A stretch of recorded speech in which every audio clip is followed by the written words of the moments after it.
Chawan yu wow teibu Tangshim lan, the beauty and glory of youth. Khrista shepshi phangme, under the grace of Christ. ANGAM KHONG.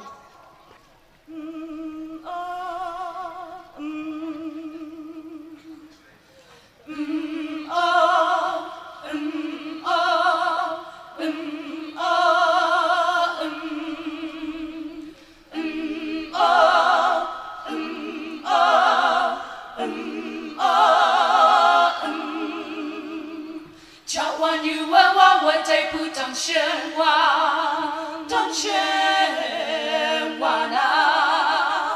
hôm nay khám phơi phê này yêu hoàng bu ơi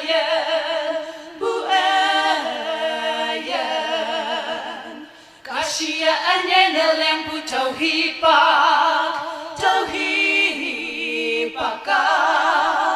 ka tai o second bu chu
Tangshim wan-a,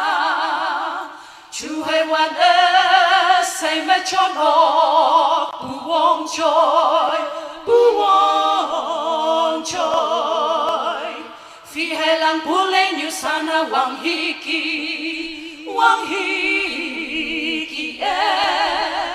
yung wan pa ha ka linh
Wang hi ông chính hay làm bông mà nhạc như yi, yên chu yên không hay làm bông mà nhạc như yi, trung trung bông khơi, shu ma tàu ai một ye chino,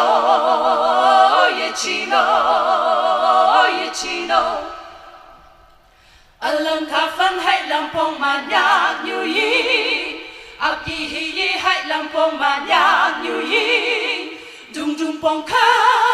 Shumata vaye moke chino Khrista shepshi phangme ya ha kanyi mongo ye yani ngom min yan min ngom yo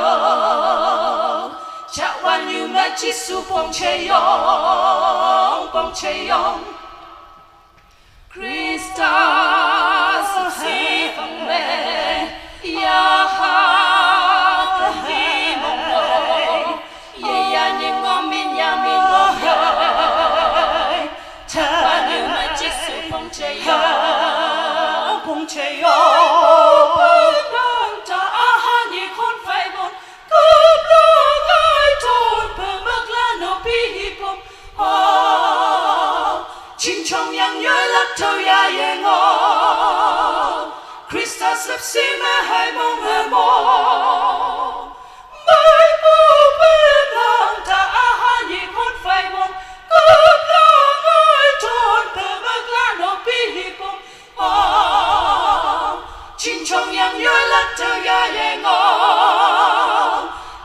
sắp xí mà hai bông hà mong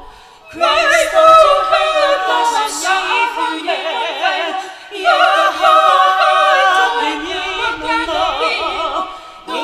mong ngờ nhà mình ngồm Chim trong nhà nhớ lắm trong nhà cho như mẹ chỉ su bông chê yo bông chê yo Khrista hay ta sắp xí phang mẹ ya hai ta nhị mong ngờ nhà mình ngồm Chim trong nhà nhớ lắm trong nhà cho như mẹ chỉ su bông chê yo bông chê yo Hoàng hy ông chính hai lâm bông mà nhạc như ý